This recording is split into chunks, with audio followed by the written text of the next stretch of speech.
Smoking on the best, I'm kicking sauce that Carolina shit. Niggas only gangster when they tryna beef by the bitch. Cash out like casinos in this bitch, we tryna hit a lick. Hustle to survive, the only way to make it out the sticks. If you ain't playing ball, you trapping. All right, we in the shop this weekend. Trying to change the pace. We got a 2500 Duramax in here, so we're gonna be doing a leveling kit on it. It's from KSP. We got the KSP uppers. We got the 2-inch blocks, I wanna say, for the rear. It's got the 2 to 3 inch keys. It's got the shock extender, little spacers. And I wanna say that's it with the U-bolts, all that shit. I think I already said that, but so we're gonna go ahead and jump on this. And then I got a lowered F-150 that's supposed to be coming in tomorrow that we're gonna go ahead and put a helper bag kit on.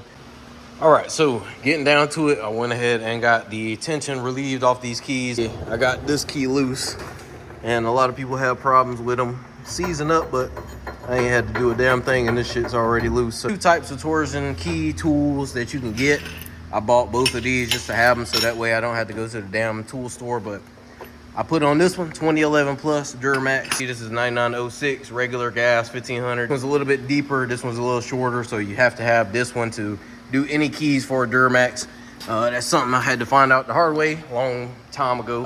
Over here now, going ahead and getting these uppers put together. So I'm gonna go ahead and get these knocked out, go ahead and get these bushings put in and greased up, and then we should be good to go ahead and start disassembling the front end and getting the uppers put in. So yeah, once we do all of that, we just got to put those little shims on top of the shock, and we'll go ahead and move on to the rear lift. But not too much more that I have to do. A leveling kit on these trucks is pretty simple. You can see me, but just go ahead and show you how easy these damn keys are to take out in a new truck. So just slide this torsion bar forward. Try not to get it all the way out, just enough to where you can kind of shimmy this key out, and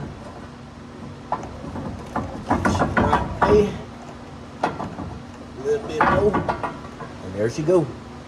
Key is out. So we'll match it up with the new one just so I can make sure that that center point is the same as the new key, and then we'll go from there. So let's go ahead and hang these new keys up and we'll go from there. So as you can see the big lift difference. They're completely matched up 100%. So I'll put this key and mark it right here, and just make sure that that's the center point to where it was originally. All right, so I got the new key in here, and it is completely lined up all the way across with the bar. So kind of fucked up on that line, don't mind that, but yeah, she's good to go. So just make sure you slide them damn near all the way back, just because a lot of these newer keys, they're not as thick. So if your torsion bar ends up walking, or if it's not tight enough, your keys can fall completely out, and then the front end will fucking drop. All right, so I went ahead and got both uppers in. I just finished up with the other side. I'm gonna show y'all kind of what I had to do with that, but got all this situated. I had to take this bracket here off and remove this plug just to get that camber bolt out on both sides.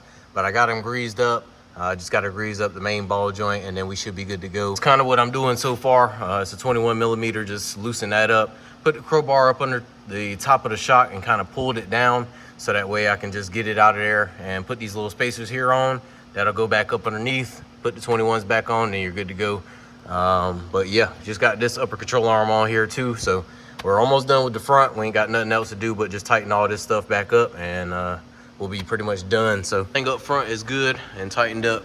Got the cam bolts kind of somewhat tightened until I get it on the ground, and yeah, she looking good so far. So let's go ahead and get this damn thing on the ground and finish up the front. All right, so I got everything finished up. It is sitting way higher in the front. Throw these blocks on in just so that way it could look a little bit more level. It won't be long to go ahead and do this. We'll just take the damn wheels off, go ahead and do it the easy way. That way I can go ahead and knock it out quick, and then we'll set it back on the ground and we'll be good to go. But you can see how much more it came up. I wish I would have been able to show y'all whenever I damn got it in here up first.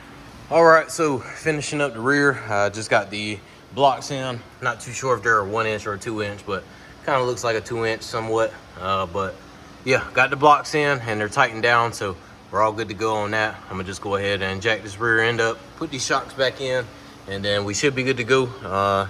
Should be pretty much level all the way through, and should look good, man. So all right, so we got everything finished up all the way in the back and the front. I just torqued the wheels down, so everything is good to go. Hit this thing up really good. So yeah, we'll get a better look tomorrow once we get back in here and pull it out so he can come pick it up. But I'm gonna go ahead and get out of here for tonight. It's fucking 8 o'clock. All right, so we got everything finished up. So got the keys turned up pretty good bit in the front. It's a little stiff, but once he kind of gets it driven around a little bit on the road, kind of break in a little bit, soften up a bit. But yeah, if he has any issues out of it later on, he can always go with like a lift shock. That usually will solve that problem. But she rides decent now, so he'll definitely be able to fit whatever he wants to put on it. Everything looks good. Ended up leveling this damn thing out a lot, so looks good all the way around. All right, so we got the lowered F-150 in. This is a clean unit. It's got a QA1 full suspension kit, adjustable coilovers and all that. We're gonna be putting on some helper bags.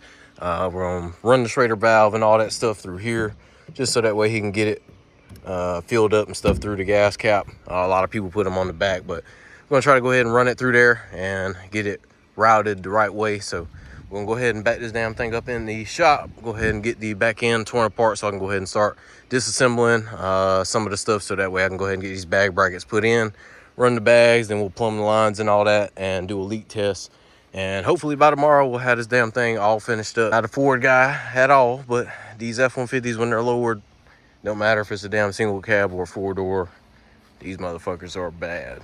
All right, so we got it in the shop, got it backwards just because I'm only gonna be working on the rear. So we're gonna go ahead, get it up in the air, go ahead and put some jack stands and shit up underneath. I'm gonna have to put the big ones on the back, put the small ones up underneath the frame on this side just because of how low it is. But we should be able to get it up here with no problems and go ahead and get started.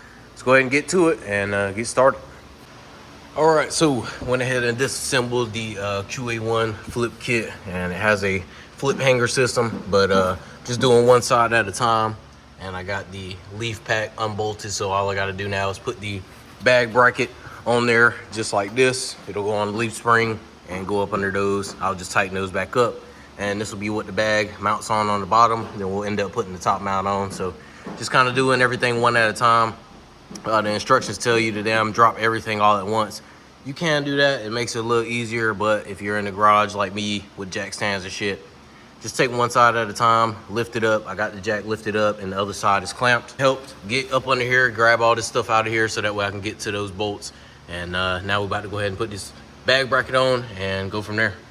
Got down to putting the brackets on, so I got the bracket kind of sort of mounted up here. It's loosely mounted. I got the bag just mocked up in here just so I can see where everything's gonna go. I end up taking this out so that way I can go ahead and bolt those up here, and that's all we got to do. And then we'll put this bag on, attach it fully, and then we'll run the lines and everything. I got a shock extender to put on this side.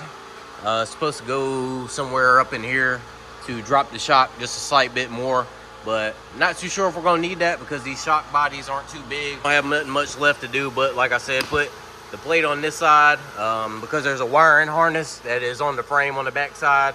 So you'll have to disconnect that wiring harness on the back, move it out the way, then slide the plate in there, and it just sandwiches together.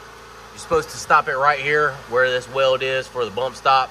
And yeah, I'm gonna go ahead and knock that out. But it's pretty simple. It's not a hard kit to do. Like I said, we're gonna run the Schrader valve somewhere up in here so that way I can get it filled up in here. I got an inflator gauge so that way I can see the exact PSI I put inside the bags. All right, so we went ahead and got the bags mounted up. I got the line ran all the way through, so I got it teed up underneath. You can kind of see how I got it all the way back there. Tried to get it away from the exhaust. Got it going from this side, teeing in the middle over the rear end. Got that zip tied up so that way it doesn't move anywhere. And then on this side, we got it going up, and then like I said, it's teed in the middle. Got the line running right over the top of the gas tank all the way up through here, and then we ended up putting it in the gas tank so that way he can fill it up from here and be good to go. So got the inflator ready. I just inflated the bags a little bit just to kind of see how it is, and I'm gonna just go ahead and air them up real quick so that way I can do a leak down test, just make sure these fittings on these bags aren't leaking, and just make sure the T's not leaking. And as long as we ain't got any crazy leaks, we should be good to go. All right, so we got it on the ground. Got the bags completely deflated all the way now. So I'm about to do a little quick demonstration just to show you how they work. They don't jump up too much. It's probably about a good 1.5 to 2 inches of a difference, but you can definitely tell the difference. I did a leak test. There was a slight leak on that side, but It wasn't really anything too crazy. I had tightened up the line as best I could. Pulled that from my butt. Yes, sir. So got the digital inflator. So about to go ahead, put it in the nice little innovation. I'm gonna go ahead and air it up to about 20. And then you can look over there and see it's going up a little bit. That's about 24. It's about 30. Go up some more. That'll be about 40 right now. See how much of a difference it made, and then of course just take this shit out. See it drop slowly. It ain't crazy because it's so small of a line.